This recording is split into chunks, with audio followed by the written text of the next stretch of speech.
All right, hopefully this thing is working.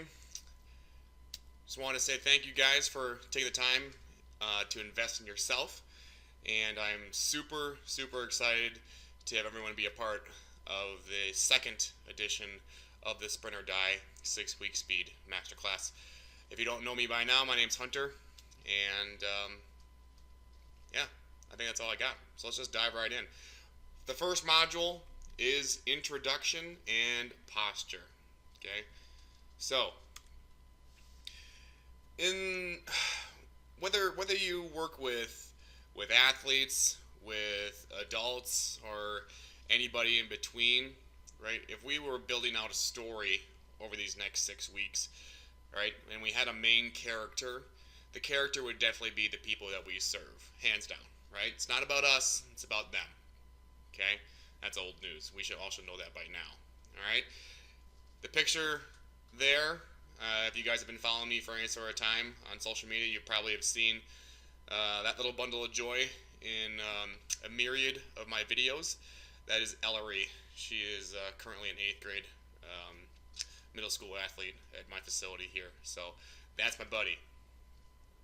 So the character is the people that we are serving. Okay? And every good story, right, regardless of the narrative, with the character, they have something that they want, right? If it's an athlete, right, well, they want to be faster. Okay, if it's an adult, they want to lose weight, burn fat. You know, that word that always gets thrown around in adult training scenarios, right? They want to tone. Okay, all right. They're wanting to experience sprinting, right? It's kind of a buzzword right now. It's kind of starting to become all the rage, right? Where running or cardio isn't really, in the now, right? They want to. It's an experience, right? It's something you can't really explain unless you've gone through it yourself. Okay, so it could be any one of those things or a combination of, right? But there's a problem, right? Or dare I say a villain. With the athletes, right? In Ellery's scenario, it was opponents. Her coach was kind of a douchebag, right? And just as long as we're here, as long as we're being honest with everybody here, okay, I will let I'm gonna be myself, right? I may drop a couple f bombs and all that stuff, but I would rather just be real and be me. So disclaimer, full disclosure on that stuff there. Okay, her coach is a douchebag. Even her teammates were seeing more playing time than her. Okay, so these are all real, tangible things that our athletes deal with, right? That's why they come to us. With adults, it's probably information overload, more or less, right? Or not, definitely more, right? They don't know what's good, what's bad, what's applicable to them, how to apply it, and all that stuff there. Okay, and then you and our villains, right? We have literal competitors, we have lateral competitors, right? And what does that mean? So if my facility is Freak Factory Barbell and Sports Performance, and the facility literally 100 yards up the street, 4G Athletic, that would be a literal competitor, right? They're in the same industry as me doing the same exact thing, or so they think, right? And then there's lateral competitors. If you are charging what you're worth, right? You consider yourself to be not the McDonald's of the fitness industry, but like the Ruth's Chris steakhouses, right? You are not the discount provider, basically is what I'm saying. Okay? So a lateral competitor for you may be like a Lululemon, right? People are choosing to spend money elsewhere, right? And then it's our job as practitioners, coaches, trainers to show that there is value in investing in your body, right? Rather than just spending, $120 on a pair of yoga pants, right? So those are the problems that we face as coaches. There's also poor influencers in the industry. I mean, you go on Instagram today, and it's a fucking disaster, right? On the Explore page, right? So we get bombarded with information coming at at any different angle, right? And there's also some people that could be doing a much better job, right? They're just radically mistaken. Okay, so we have our own villains that we're facing as well. All right, and then we get into external problems, right? With athletes, with ourselves, with adults, right? An external problem for an athlete might be that, just what it is. They're coming to you for speed because they don't have any, right? They're slow, right? An external problem for an adult is they can't lose the weight, right? Which means that they can't compete in that local 5K, right? That local turkey trot coming up in Thanksgiving or what have you, right? Extra problems for us, right? At one point, I didn't have a speed system. I had no idea what I was doing. I had books upon books upon books, and it was just sort of a flavor of the week thing with me, right? So I didn't have a simple systematized, right, progression process plan, right? So I think that's a lot of where the external problems come from in our industry today with coaches and practitioners, is that they're confused, and the easiest indicator of that is the complexity of their system, right? Complexity is a symptom of confusion.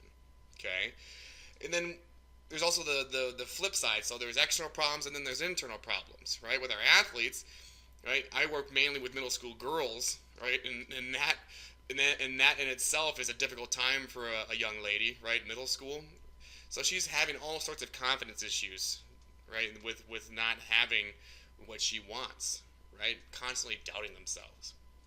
Okay, and with adults, it's I don't have a robust adult program, but we do serve them, and the majority of times when I feel like we have failed them, or they don't come back, or when they come to us, right? It's just that they don't have any more hope, right? They're kind of they're reaching, right, for someone to help them along, right?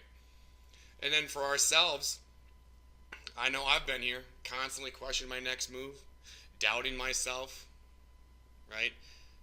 I mean, I almost perpetuated the problem by just going all over the place and trying to learn from everybody, right? Rather than just picking one person to learn from, and just squeezing that sponge out and getting as much information out of that one source as I possibly could, right? So there's external and internal problems with those we serve, and even ourselves. So why is this important? Like, what the hell does this have to do with anything, right? It's like you're probably wondering, okay, sprint or die, where is this coming into the equation here? External, internal problems? It's because if we are practitioners, we are coaches, we are trainers, we own facilities, right? We are in the team setting, okay?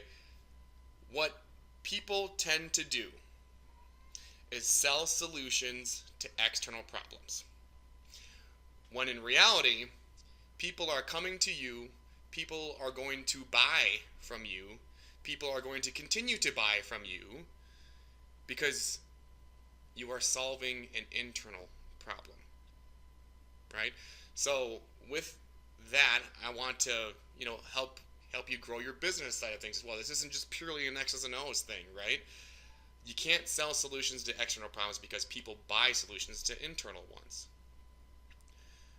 right? It comes back to the whole benefits and features thing, if you've ever heard of that stuff. It's like, well, yeah, I've got 3 power racks. Okay, that's a feature, right? Where a benefit of having 3 power racks would be getting our middle school girls stronger, which will make them more resilient, less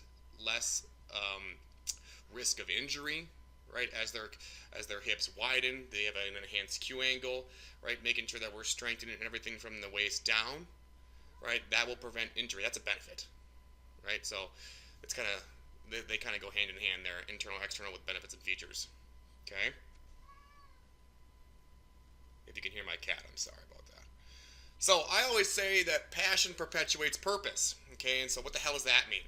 All right, whether we're working with adult athletes or other coaches, okay, people come to Freak Factory, people come to my website, they contact me, right, because they want to find faster. They want to get faster. They want to find that next gear, if you will, find that surge or burst to accelerate past the competition, right?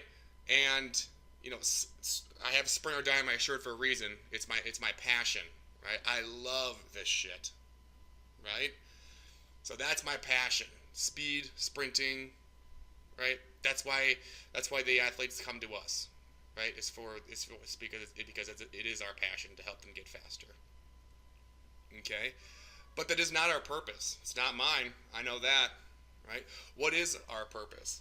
Well, my purpose is to pay it forward, right? To coaches, to adults, to children, right?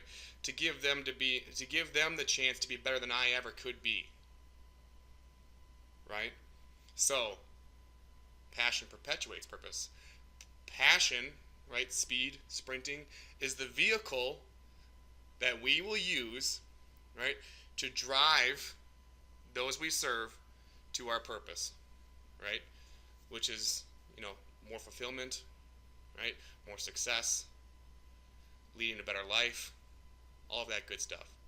Passion perpetuates purpose. Okay? Can't drive home that point enough. So our character will then meet a guide, right? If our character is Luke Skywalker, then you are Obi-Wan Kenobi, right? If our character is Harry Potter, you are Hagrid, right? And I like Venom. I like that he is a symbiote, right? So I think it is imperative that we do have a symbiotic relationship with Speed over the next 6 weeks in order for you to get as much value out of this course as possible, but to also, have the frame of reference, know what your clients are feeling when they're feeling it, because you yourself have put yourself into the arena, right? So you are the guide. And I've been where you're at, right? I've been where you're at, and it's I think there's been enough documentation with myself and with Derek Hansen, right? Maybe a few others, right? That I used to be 290 pounds, right? Powerlifter, right? Sagittal monster, operate exclusively out of a bilateral symmetrical stance, right? So then I had to pivot because I knew my athletes deserved more, and I wanted to help them. I wanted to help coaches like you, all that good stuff. So hear me when I say that I feel your pain both literally and figuratively, right? So through this process and through processes to come, like I said, working with Derek Hansen the past year and a half, working on a different speed system, if you will, right? That's 100% proprietary with Coach Ken of the Carolina Panthers. That will come later, right? There's a little foreshadowing there for you guys, all right? So we come back to Ellery, right? So Ellery's victory here, okay? This is pretty special. This is pretty special for me, and that she was able to achieve this new level of confidence, and she's found her sport now. She didn't know what it was before. She knows now, right? She's a basketball player, and she's a damn good one, right? And I think this video just says it all, from her confidence level, and just her personality really comes out. Whoops.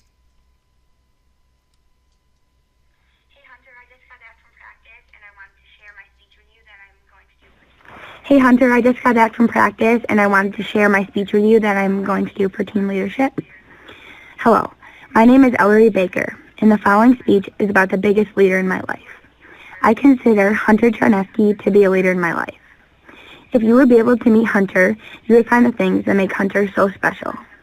He takes his job seriously. He is my trainer. He helps me become the best version of myself. He does that by encouraging me, pushing me, and taking me to the next level in all of my sports. Hunter is one of my biggest influences. Knowing that I get to see Hunter 2 times a week makes me realize that I get to become a little stronger mentally and physically. Overall, going to Freak Factory and seeing Hunter has changed me drastically.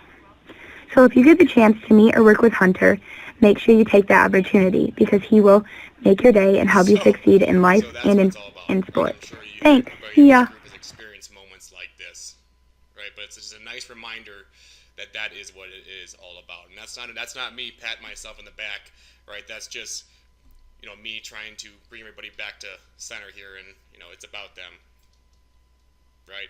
And hopefully, right, over the next 6 weeks, you'll have the tools, right, to make game-breaking athletes, to help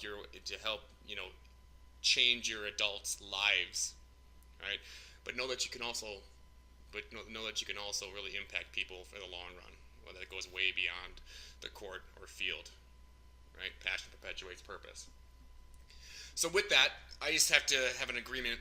We have to enter into an agreement, you and I, and I'm just going to call this a disclaimer, right? I am not here to baffle you with bullshit. I'm here to empower you with the essentials. So what the hell does that mean? A lot of the drills and means and parameters that we are going to cover over the next 6 weeks are probably things that you have seen before. Not very sexy, not very earth-shattering, right? But it's just a new way of looking at things and still have simplicity behind it, right? The basics are the basics for a reason, because they work, right? So I just want to make sure we're all good on that one there, okay? So now we're truly diving in. Why speed? Why sprinting? Okay? Hank Krajinoff, a really good speed coach. If you don't know him, I would look him up out of the Netherlands. Said that sprinting is the most universal sport of all and forms a foundation for many different sports where getting there first is important. And I'll piggyback off of what Hank is saying.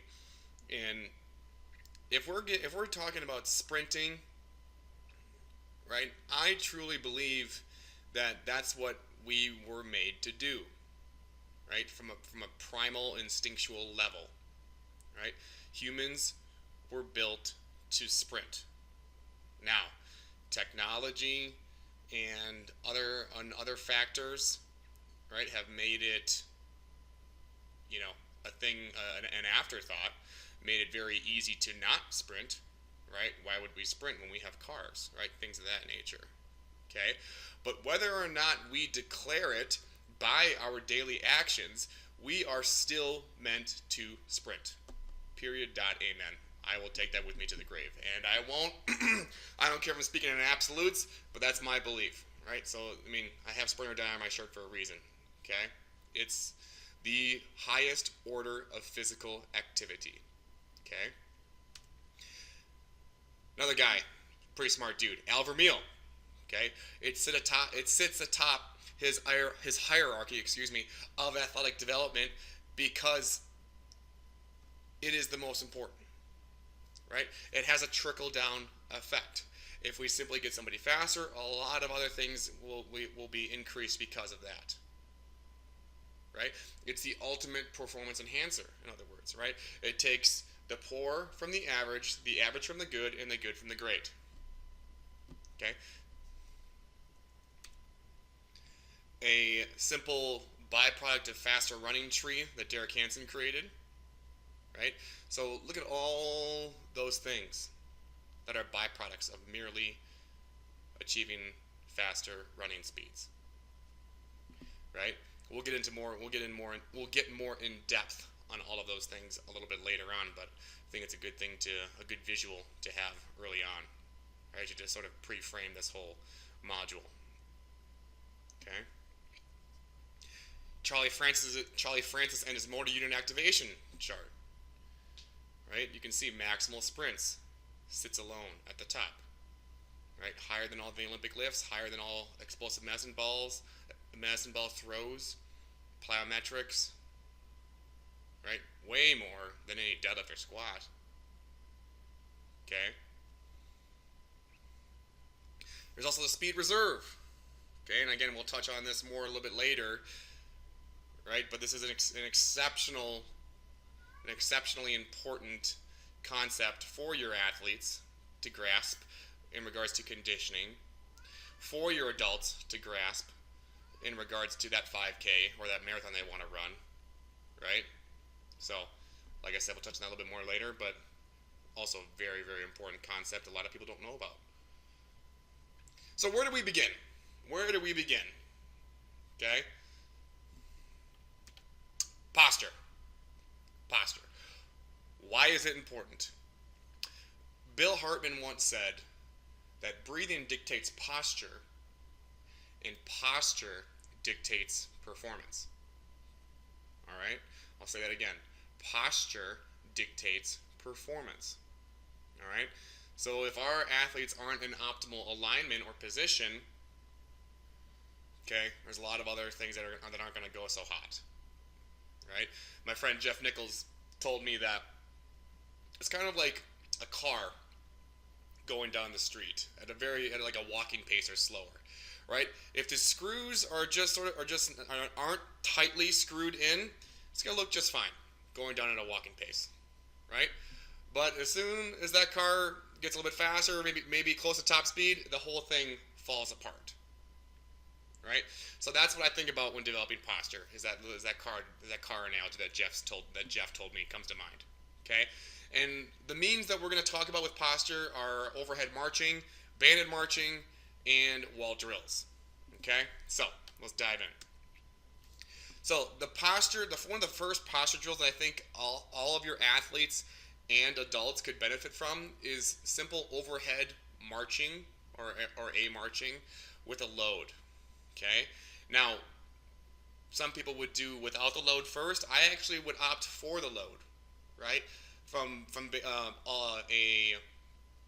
biomechanics, but also sort of a disguise way or form, right? Because biomechanically, right, if I'm having to push something up, right, I'm having that tactile feedback to push and reach this medicine ball forward or up towards the ceiling. I mean, that's going to lengthen things out, will it not? Right? And then also, when you're working with your athletes, when you're working with your adults, right? They might not buy into just having their hands up in the air, right? But if you give them something to push against and have in their hands, they feel some load. They're like, oh, no, I'm really working, right? Stuff like that. So, super simple drill. All that's going to happen here is Ellery is marching in place, right? Just lifting her foot up and striking straight down. We'll just worry about the marching right now. So she's marching in place, then moving forwards.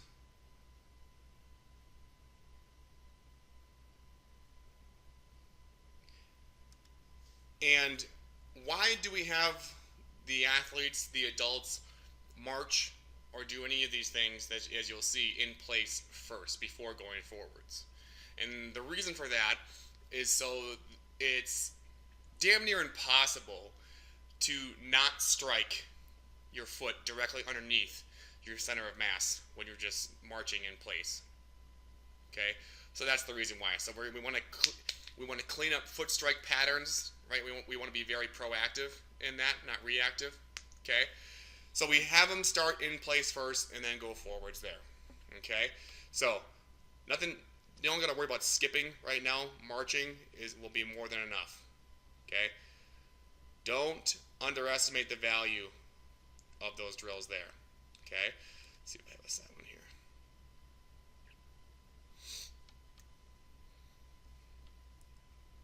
All right, then there's the overhead without the load.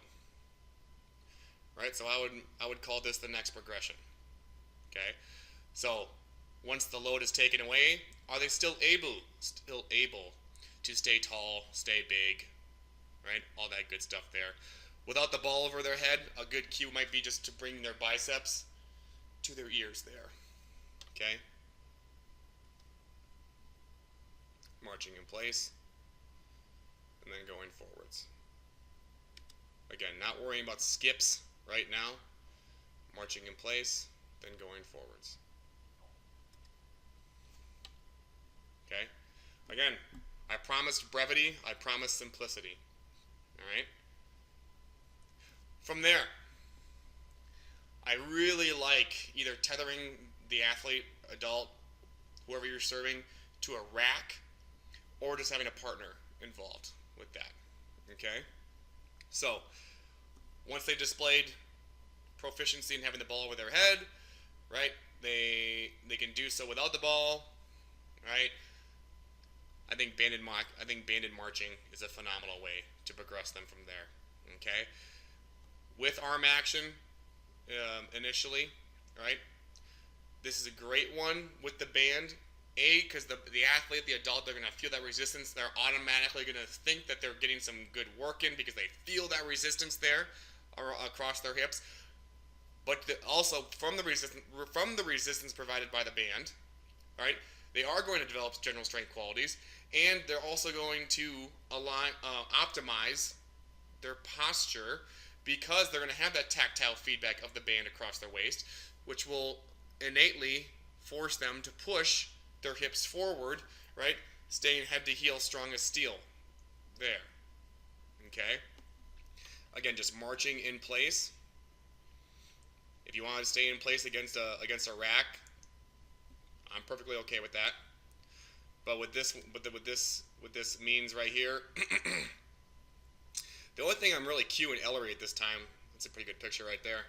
The only thing I'm cueing Ellery at this time is just up and down with the hands. Just up and down, up and down, up and down, right? You'd be surprised at how much the band clears up a lot of that stuff there, okay? Providing that sense of security, right? Really does a nice job opening up movement capability in the upper body. Okay, so Ellery is just marching in place there. Again, you can sit here and do this for 20 seconds at a time. You can do in place. Don't worry about skipping. You can do in place and then go forwards, right? 10 seconds in place and then 10 meters forward, right? Great way to introduce posture, or as the next progression of posture development there. Okay. Now, initially, right, when I first started down this rabbit hole of speed, before I started doing it myself, right, I thought wall drills was all the rage. I thought that was the only way to develop posture, and you couldn't tell me, anything else. Now I think wall drills they're okay, right? I think they're pretty good for hanging pictures, right? Not so sure how great they are at developing posture. I think the overhead stuff and the banded marching. I think that does a lot of good right there. Now, this doesn't mean that I don't use them every now and then. I still will use them if it's this whatever I'm doing, the overhead stuff or the banded stuff isn't getting through to my athlete, right? Then I will throw them up on the wall. I got no problem swallowing my ego and doing so. Okay, so for the acceleration posture hold here, all Ellery is going to do, tell her to start right against the wall there, and then she's going to take 2 big steps back. Her hands are in line with her shoulders. She falls right into that wall there, getting somewhere where it's comfortable. Right? I think some people put their athlete in this deep, uncomfortable position, right, that just destroys their wrists, and they're more focused on the uncomfortableness, if that's a word, rather than the execution of the drill. Okay? So a posture hold, again, I'd be shocked if nobody's ever seen this before. All I'm telling Ellery to do here is just drive her right knee towards the wall there. Okay? I'd like her knee a little bit higher. Whoop, there it goes. Sweet. Okay? So a set or 2 each side here, 20, 30 seconds. Right? Really simple stuff. Okay? Looking for that straight line from her ear, shoulder, hips, knee, ankle on the way down. All right? Down ups. I call them down ups. Right? That's what I cue the kids. Okay?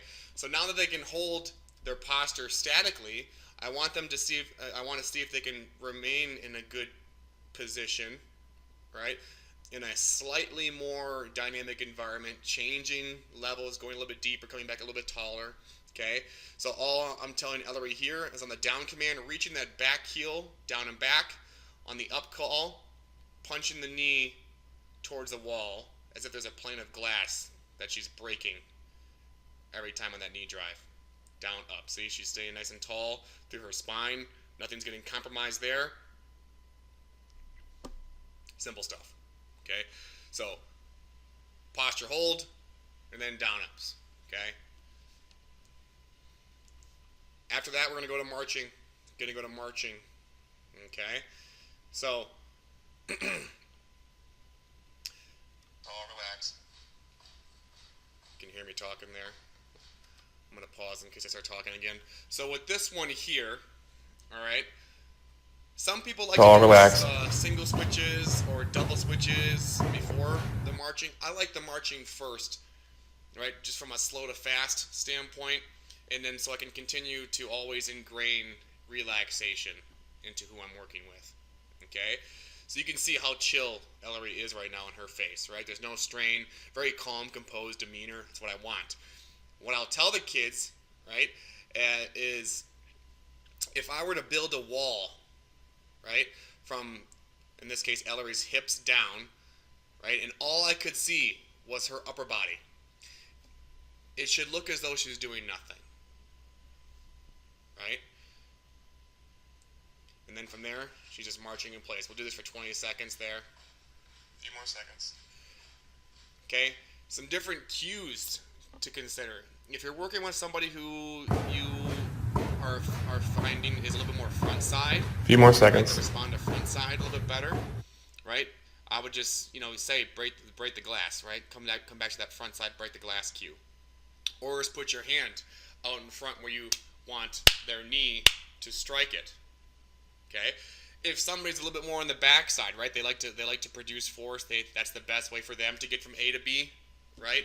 Or they're not exerting the type of force that you would like them to, right? Maybe they lack strength. Okay, push is a good one. I also like just telling whoever I'm working with to strike the footprint behind them, right? Strike that same footprint behind you. Strike it, right? Hammer the nail, all that good stuff.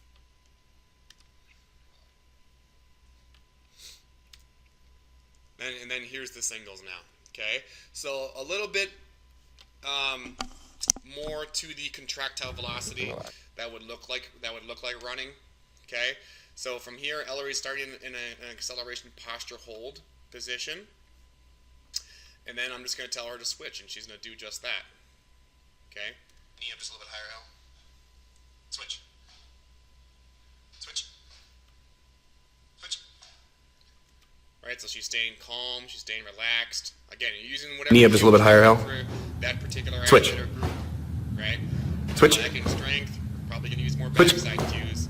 Right, if they're pretty good athletes, right? You can see that they're more front side. Most good athletes are front side in nature.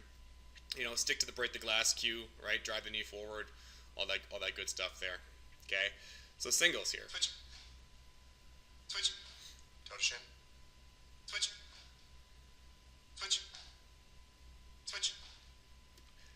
And one thing I'll tell the athletes is that switch. When they're doing it right, they should feel their hand almost pulsing on the wall, right? As the force from the ground travels up. Okay? Switch. And relax. After singles, we'll do doubles. Okay? Doesn't take a rocket scientist to figure out what this one is. Okay? Instead of doing one switch, we're doing two. Switch. Okay? And relax. With this one here, the biggest mistake you'll find with people that do this is if my right knee is up, my left leg's in the ground, right? They'll shortchange, right, the first switch, right? Because it's almost as if they're chasing the up leg. Okay, so that's the thing I would drive home is you want 2 full complete switches, right? Be quick, but don't hurry. Okay. Switch. Switch. Again, kind of feeling a double pulse into the wall with the hands. Switch. As the force travels up from the ground. Switch. Switch. And then switch. If that isn't working. Switch. So if all the overhead switch. stuff isn't working, if switch. the marching isn't working, if the wall drills aren't giving you what you want, you can always come. Then like my last straw or reach that I'm going for would be to add one more source of feedback. right? So the athlete's got two sources of feedback right now. She's got the wall and she's got the band across her hips there, okay? So she's got the wall to push herself, all right, staying tall, staying big, and she's got the band across her waist to feel the resistance to push her hips forward into proper alignment there, okay?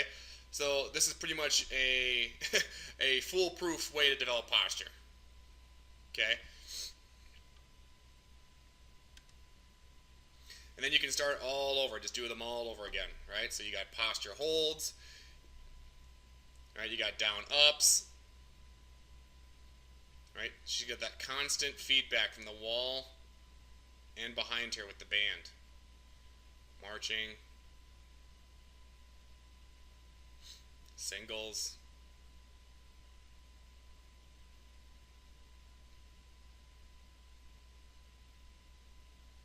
and doubles as well there. Ellery's doing a really good job staying tall, staying big. Look at that posture there. 13 years old, not bad. So my posture process, okay? I'm a fan of brevity. Simple, simple, simple. If you come to my facility, right, you're going to see all the kids doing a lot of marching, right, either with bands or implements overhead, okay? Those I think are the simplest ways to do it, right? It keeps the athletes engaged, right, because they have something over their head, they have something across their waist, right? It makes them sort of feel like they're working really hard, okay? And I think it just truly does transfer the best to sprinting, right? Now, and that's why I would have wall drills at the end there. Okay, that's why I'm not calling this a progression, more or less a process.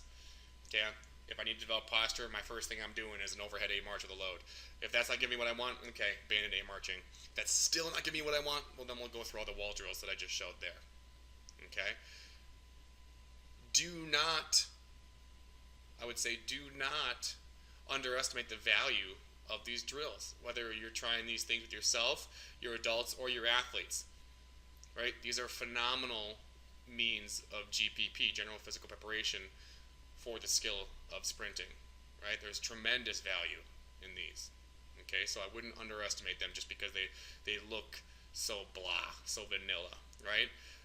Working with middle schoolers and these drills, it gets proven to us time and time again that nothing is too fundamental, okay?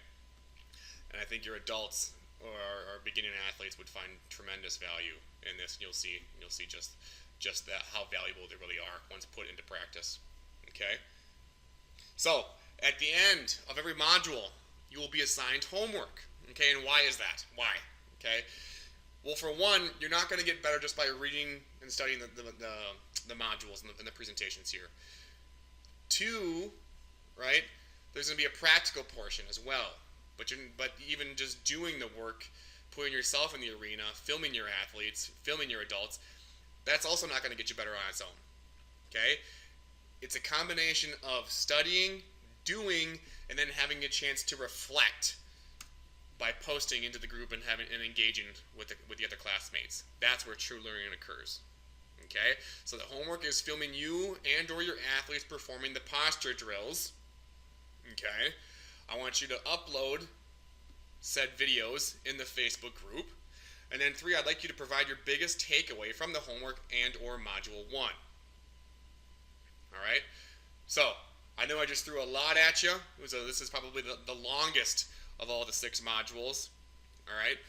But it's a good way to pre-frame this class and make sure everybody's starting off on the right foot. No pun intended there. Alright? So, looking forward to the homework. And looking forward to a lot of learning, including myself, for the next 6 weeks. Sprint or die.